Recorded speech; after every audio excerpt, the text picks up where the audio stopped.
Bismillahirrahmanirrahim. Assalamualaikum warahmatullahi wabarakatuh. Alhamdulillahirabbil alamin. Alladzi 'allama bil qalam, 'allamal insana ma lam ya'lam.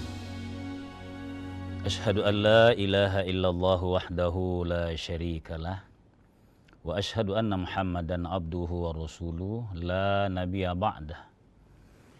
Allahumma salli wa sallim wa barik ala nabiyyikal karim sayyidina wa maulana Muhammadin sallallahu alaihi wasallam wa ala alihi wa sahbihi ajma'in, amma ba'd. Alhamdulillah, tsumma alhamdulillah, begitu mendalam rasa syukur kita kehadirat Allah Subhanahu wa taala. Kita semua insyaallah sehat walafiat.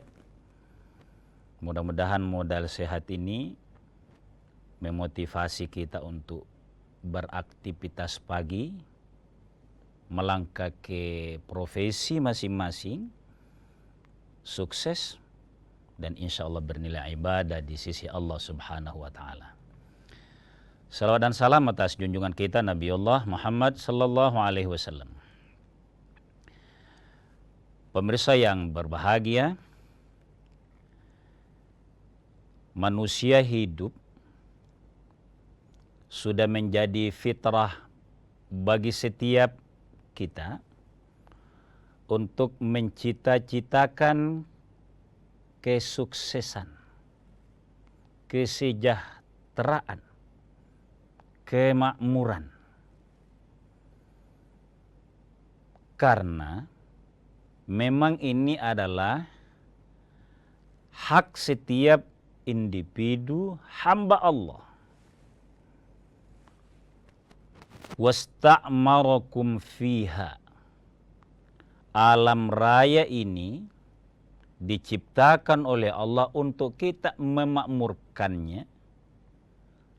Terjadi take and give, kita makmur di dalamnya.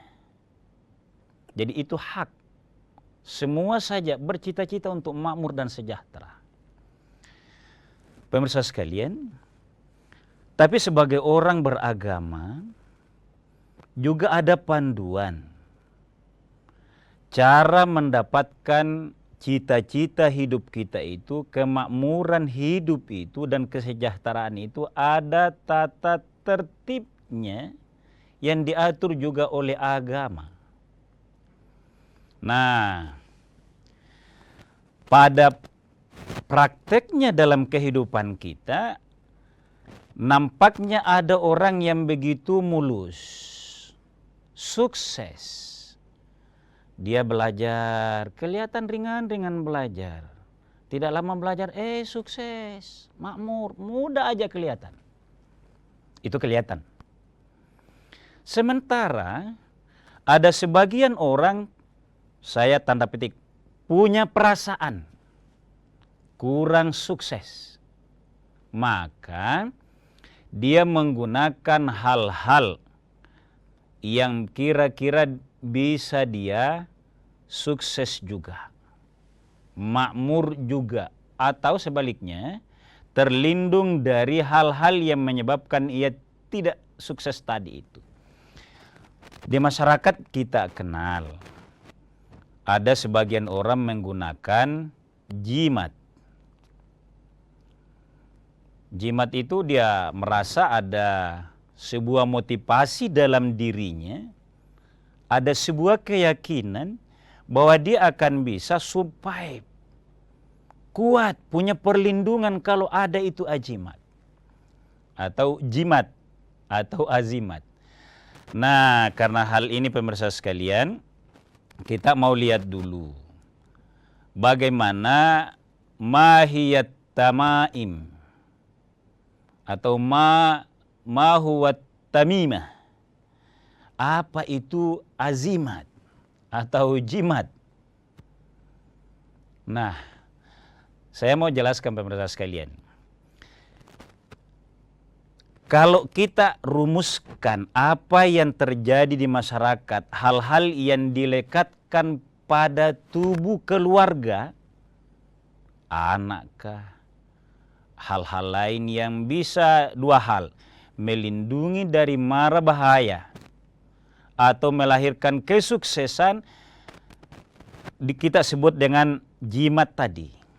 Pengertiannya adalah, ini secara umum.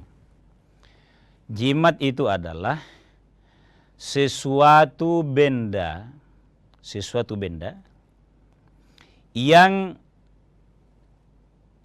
direkayasa, bahasa klasiknya dimantra-mantrai, didoakan dengan berbagai cara agar ia berfungsi melindungi seseorang dari bahaya, dari bala. Itu jimat. Kita singkat pemirsa sekalian. Bagaimana hukumnya ini? Faktanya ada dilakukan oleh orang yang beragama. Maka substansinya yang harus kita lihat, apakah dalam menggunakan jimat itu ada panduan agama yang hadir di dalamnya, maka harus kita ukur ke situ. Boleh tidaknya setelah jeda sejenak.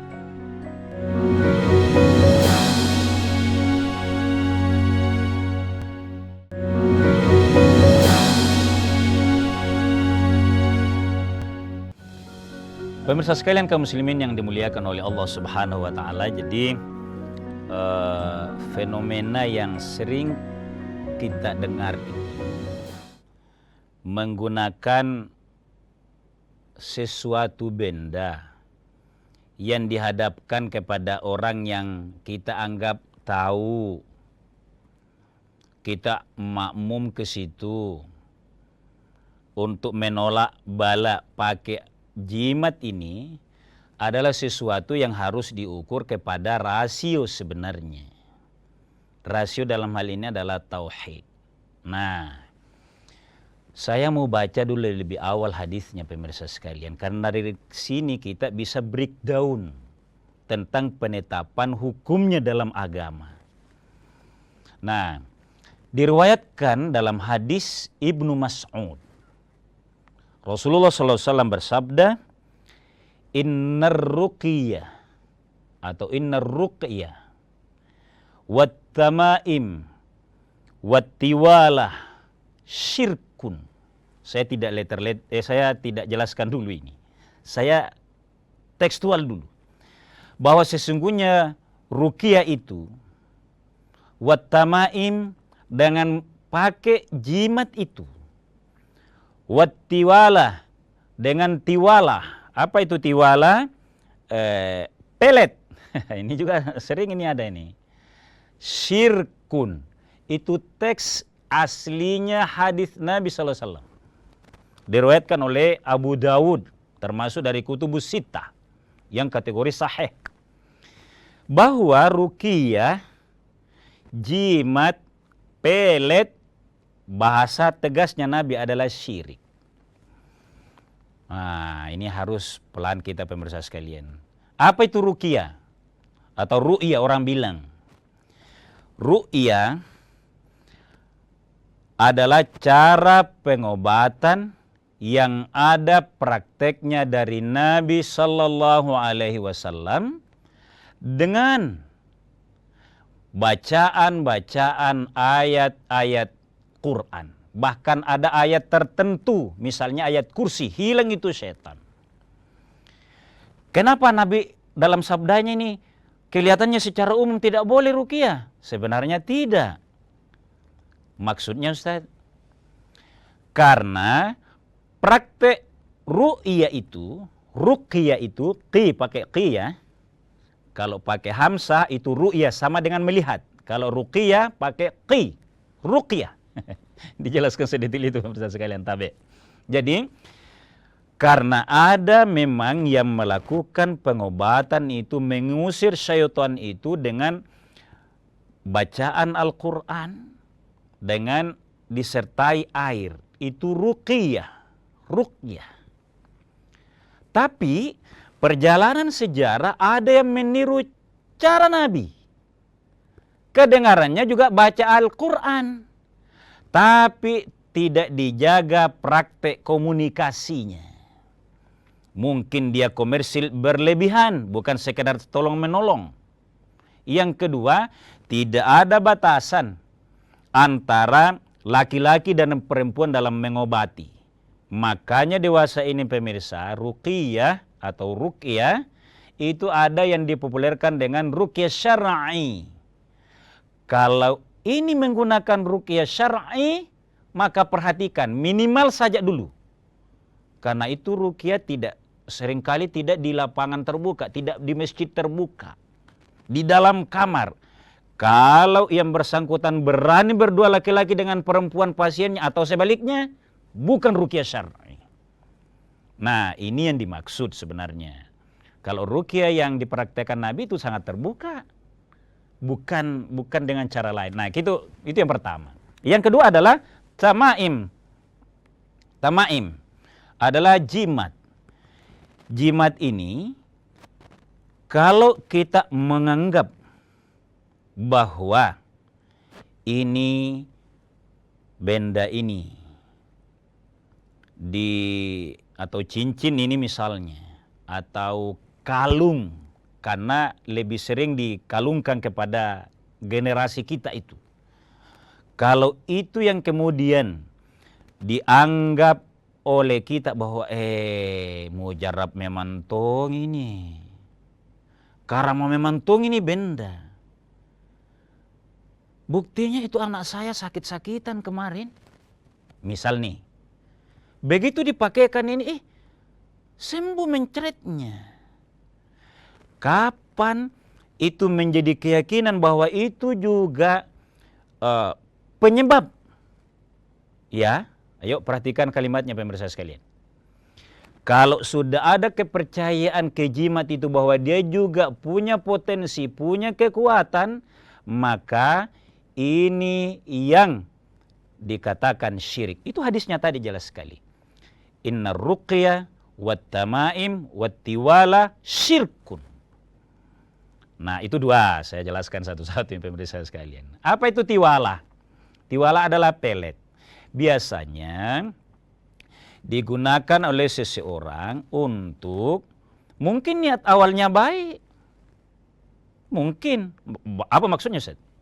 Karena pelet itu agar pasangan hidupnya setia.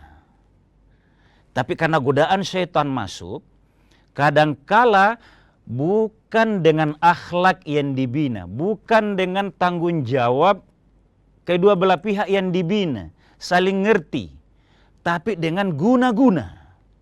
Itu pelet. Itu juga syirkun karena menzalimi orang. Maksudnya menzalimi, istrinya taat kepada dia, ikut saja, biar dibodoh-bodohi. Karena pelet. Sebaliknya, suaminya dia panggilkan dukung, biar dipatolo-toloi, ikut kasihan. Karena ilmu seperti ini adalah bagian daripada syirkun. Pemirsa sekalian kaum muslimin dimuliakan oleh Allah Subhanahu wa taala. Jadi dari sini pemirsa ya, kita mengerucut sedikit.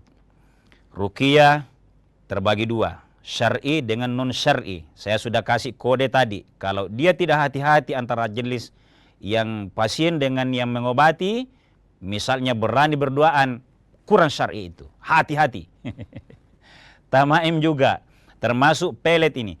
Kalau sudah ada anggapan bahwa memang karama mantung ini benda ini piada ini, atau kita tahu keluarga kita, misalnya ya, sebuah keluarga kuat imannya, kuat ilmunya, bahwa seluruhnya saja boleh terjadi hanya sebab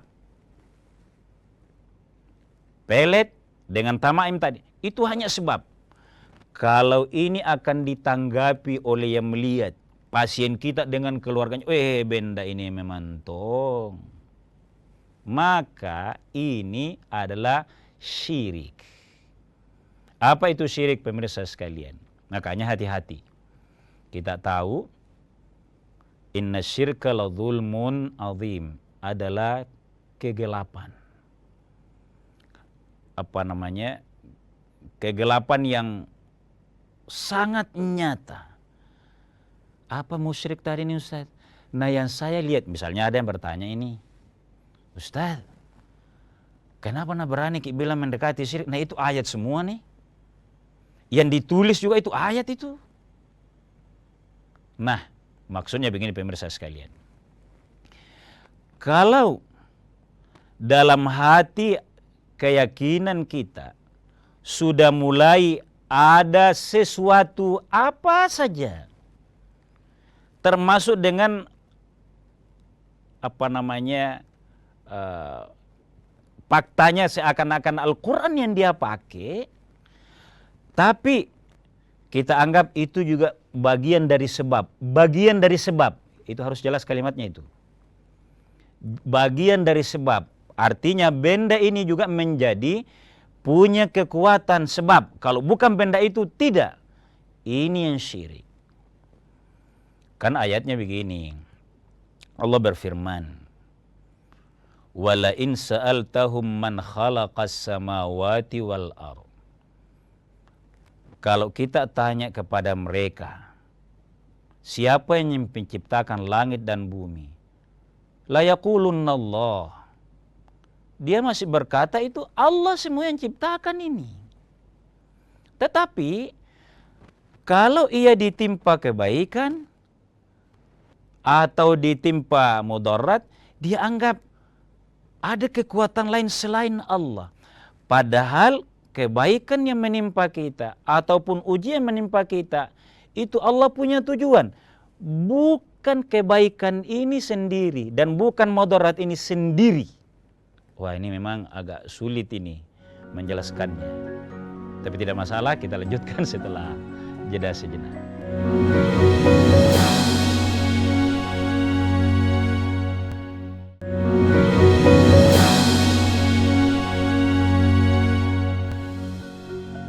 Pemirsa sekalian kaum muslimin yang dimuliakan oleh Allah Subhanahu wa taala. Jadi bagi kita juga yang belajar menyampaikan balighu anni walau ayah, mencoba belajar untuk menyampaikan sepotong ayat. Mudah-mudahan tidak menyesatkan. Nah, ini sedikit hati-hati ini. Nah, sekarang hukumnya. Bagaimana hukumnya, Ustaz? Boleh apa tidak? Saya mau sampaikan. Secara umum kalau kita buka referensi agama berdasarkan dalil-dalil yang ada, maka secara garis besarnya ada dua. Yang ada yang membolehkan, misalnya ya tiga yang kita sebut tadi, ruqyah, ada tamaim. Bolehnya apa kalau ruqyah? Karena ada yang syar'i. Ya, ada yang syar'i. Kemudian menggunakan jimat. Ada juga yang memang keyakinannya karena senang dengan ayat-ayat Quran. Ada itu. Dia senang. Ini kalau hanya sebatas itu, dia mau kasih berteman anaknya, cucunya, keturunannya, mudah-mudahan berkah Quran dengan catatan. Dia pastikan bahwa ayat itu, kalau menggunakan sarana ayat ini, tidak akan terbawa masuk ke toilet misalnya. Ada caranya dia, sering dikasih dekat, kasih melengket. Karena memang Al-Quran itu kan syifa'un wa rahmatul lil mu'minin. Kalau hanya sebatas itu, bukan menganggap bahwa itu kuat juga, maka ada ulama yang membolehkan. Ada. Saya mau kembali kepada hadis yang kita sebut tadi secara umum. Dan ini pedoman atau dasar bagi yang melarang. Bagi yang melarang alasannya adalah, pertama, apapun sarana yang digunakan, taruhlah misalnya kita persingkat menggunakan sarana Quran, maka dia tetap melarang berdasarkan umumnya hadis tadi bahwa innar ruqya wat tamaim wat tiwala syirkun. Karena dalam hadis itu tidak ada pengecualian, maka orang yang melarang, sekalian pengobatan biasa saja. Tidak usah pakai jimat-jimat, aman. Kuatkan kepada Allah, tawakal kepada Allah. Itu jauh lebih aman, betul. Jauh lebih aman. Ini bagi yang tidak membolehkan, karena dalilnya tidak ada pengecualian di dalam. Jadi dia menggunakan secara umum. Ini bagi ulama yang melarang. Yang kedua, yang melarang karena itu tadi, kalau dia pakai di tempat biasa, di tempat suci, kalau anak kecil misalnya, di tempat-tempat yang bersih. Tapi begitu mau ke toilet misalnya, siapa yang bimbing dia untuk melepas itu ayat Quran dari badannya? Ini berpotensi, ini namanya syadduz zari'ah. Sekali larang Allah yang rahmati itu anak. Pelihara baik-baik, orang tuanya mau doakan baik-baik, dia akan selamat. Ini bagi yang melarang. Yang ketiga, karena memang kalaupun ada yang dikecualikan, bolehnya tadi, ia secara terbatas ada yang mampu berkeyakinan bahwa ini hanya ambil berkah, ngundang berkah, bukan penyebab yang kedua. Nah, ini yang bisa seperti ini orang yang baik ilmunya. Orang yang literasi keagamaannya dan imannya sangat kuat. Yang meyakini benar bahwa asyhadu an la ilaha illallah. Kemudian dalil berikutnya, la haula, tiada daya, wala quwata, tiada juga kekuatan, illa billahil aliyil azim. Jadi pemirsa sekalian, dalam hal yang kita mencoba menyentuh penggunaan jimat itu, menurut saya harus sangat hati-hati, karena sangat berpotensi keimanan kita dimasuki bahwa memang ini, dan sangat terbatas. Akan lebih aman bahwa serahkan saja kepada Allah Subhanahu wa ta'ala. Kenapa? Karena Allah tegaskan, wa may yatawakkal 'alallahi fahuwa hasbuh. Siapa yang menyerahkan perlindungan dari gangguan syaitan, mau dilindungi ada caranya. Misalnya mau tidur, malamnya jangan tidur sebelum baca basmalah 21 kali. Aman itu. Daripada yang dilengketkan ke tubuh. Dan ini kadangkala masih ada orang yang menggunakan ini sebagai kekuatan dia. Bahkan berpotensi menjadi sarana iblis atau syaitan mengantar penyakit itu. Ada pemirsa sekalian. Kalau ini ada, kadangkala kita melihat tidak 100% sembuh. Kenapa? Memang ada ikut syaitan di situ, potensinya ikut ada. Nah pemirsa sekalian, intinya untuk aman dari mengamankan akidah keislaman kita, hati-hati sekali dengan penggunaan jimat ini, termasuk ruqyah yang hari ini banyak yang dilabelkan syar'i, pastikan betul-betul syar'i, dan ilmu-ilmu lain yang semirip dengan ini, ada perlindungan yang lebih pasti dari Allah Subhanahu wa ta'ala. Hasbunallahu wa ni'mal wakil. Allah lah yang mencukupi kehidupan kami, dan senikmat-nikmatnya tawakal kepadanya. Hasbunallah wa ni'mal wakil, ni'mal maula, senikmat-nikmatnya pelindung, wa ni'man nasir, sebaik-baiknya penolong. Kalau ini dibaca, kuat keyakinan kita, setan tidak masuk, dan selalu kuat beribadah dan berdoa, tawakal kepada Allah. Mohon maaf atas segala kekurangan. Hadanallahu wa iyyakum ajma'in. Wassalamualaikum warahmatullahi wabarakatuh.